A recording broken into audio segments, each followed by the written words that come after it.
Good evening, everyone, and a warm welcome to Hexagon Live. I can hardly see you because it's so foggy here.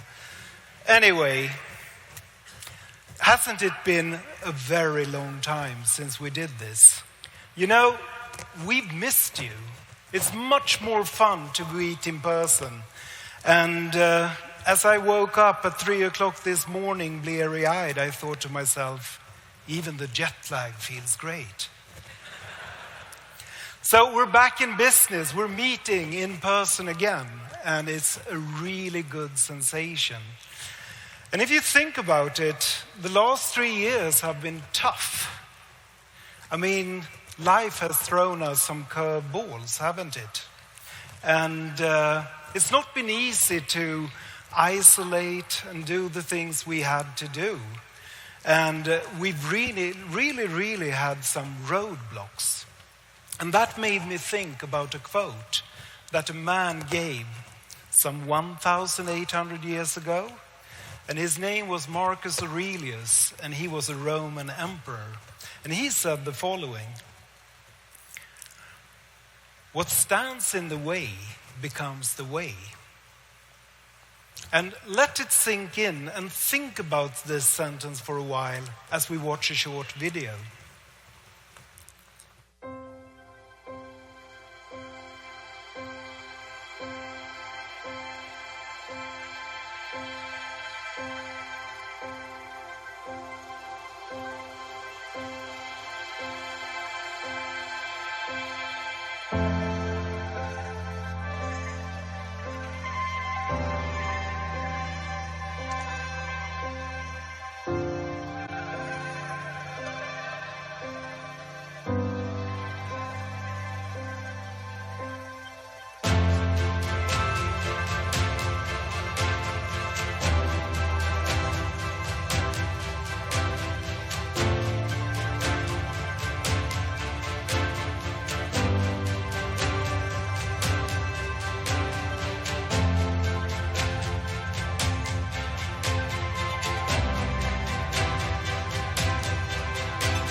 So think about all these talented, extraordinary people. And early on in their careers, they were facing obstacles too. But they used those obstacles to find a way. What stood in their way became their way to success. And what have we been up to lately over the past 3 years? Well, let's do an experiment. Let's go back to January of 2020. Not New Year's Day, because then you probably had a headache. So we'll choose the 15th of January. And what if I were going to tell you on the 15th of January that 2 months from now, you're going to have to stay at home. You can't come to work. You can't meet with your colleagues. You can't even visit your friends or family. No, you have to stay in your home and self-isolate. And obviously, business trips, meeting customers, meeting suppliers, meeting associates, that's completely out of the question. That can't happen. And furthermore, what if I told you that 225 million people would be unemployed in a matter of months? 225 million people is 10% of the global workforce. That's huge. So you can't go out, you can't go to work, you can't meet your customers, you can't meet your suppliers, and 225 million are unemployed. Would you really believe that you 2 years later would sit here in this auditorium at Hexagon Live? No, I think we would be in for a massive shock. So, what stands in the way becomes the way. And what did we do? Well, I'm going to talk about a small company called Zoom. And they had their breakthrough in 2019. And by December 2019, they had 10 million downloads. And that is pretty good. But then the pandemic struck. And by March, this had grown to 200 million downloads, 200 million users using Zoom on a daily basis. And if we fast forward to April of 2020, that had grown to more than 300 million users. That's roughly the size of the US population. So we were Zooming, we were Slacking, and we were teaming. And that's what we've been doing ever since. And that's how we overcame the communication problem. But what about these 225 million people that became unemployed? Well, let's take a look at this chart. You got the previous financial crisis, the 2008 financial crisis. And there you can see that small business startups actually died. They didn't survive. But if you look at the green line, that is what happened during the pandemic. So the 225 million people that were laid off, they took the leap and they started their own businesses. So only in this country we had more than 200,000 startups 1 year after the pandemic erupted. So we found work, and right now unemployment is at a record low globally. But we had fun as well. So Pedigree, the dog food supplier, they started a service online where you could adopt your dog, interviewing it through Zoom. And Skoda, which is a Czech subsidiary of the Volkswagen Group, they were micro-creative. They couldn't film their movies, their advertisements, so they used toy cars and filmed it at home. So what we did was actually we digitally beat the pandemic. We digitally beat the virus. We survived and sometimes we thrived. Our kids took schooling online.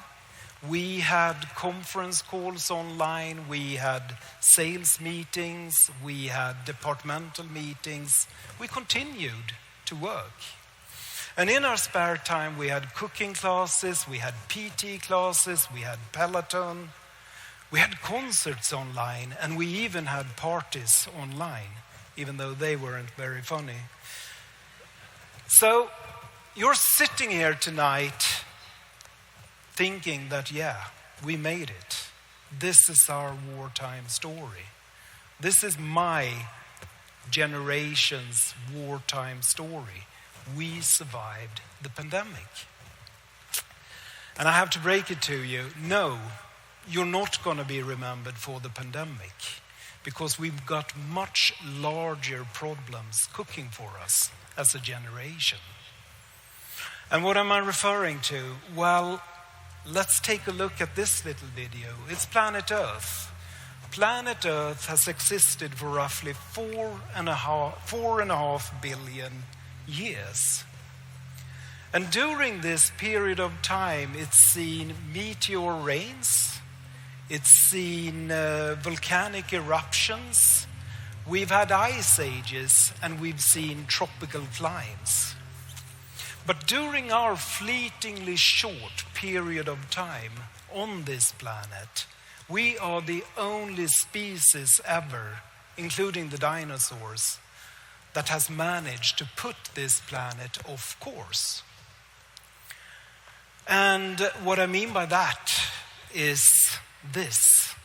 Let's take a look at this chart. It's 1 billion years of CO2 levels in the atmospheres, measured as parts per million.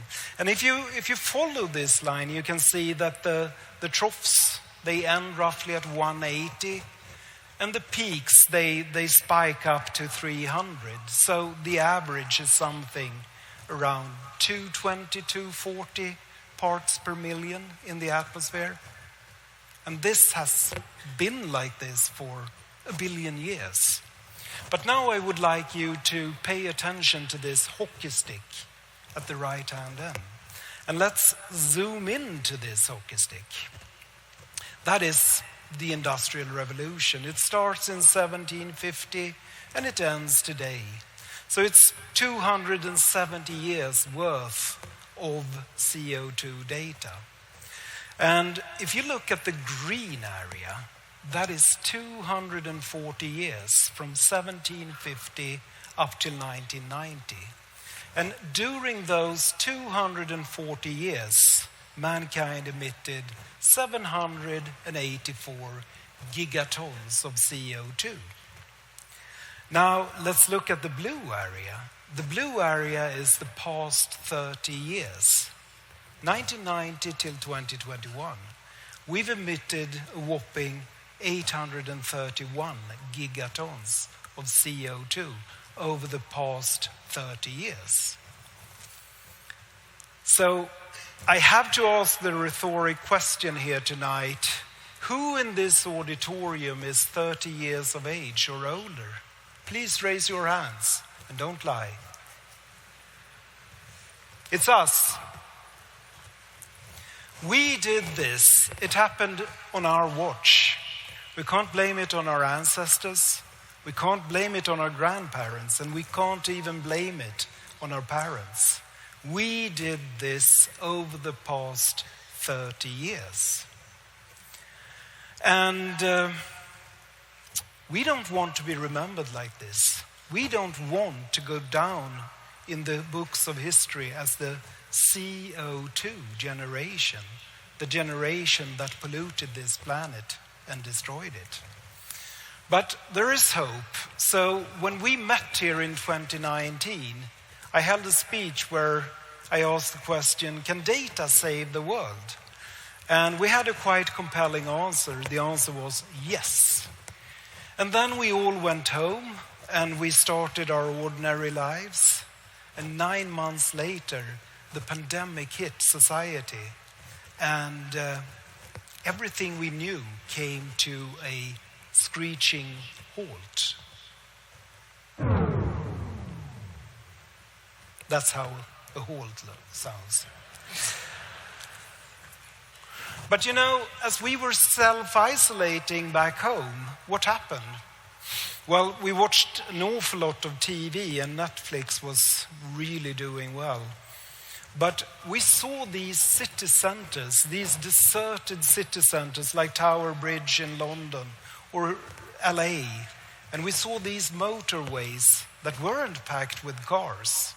They were empty.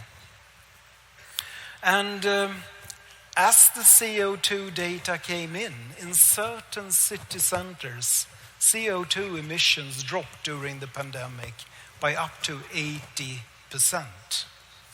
And if we look at the country level, you can see from this chart that United States in the month of April managed to reduce its CO2 levels by 18%. Brazil managed to reduce their CO2 emissions by 22%. And India reduced its CO2 levels in the month of April 2020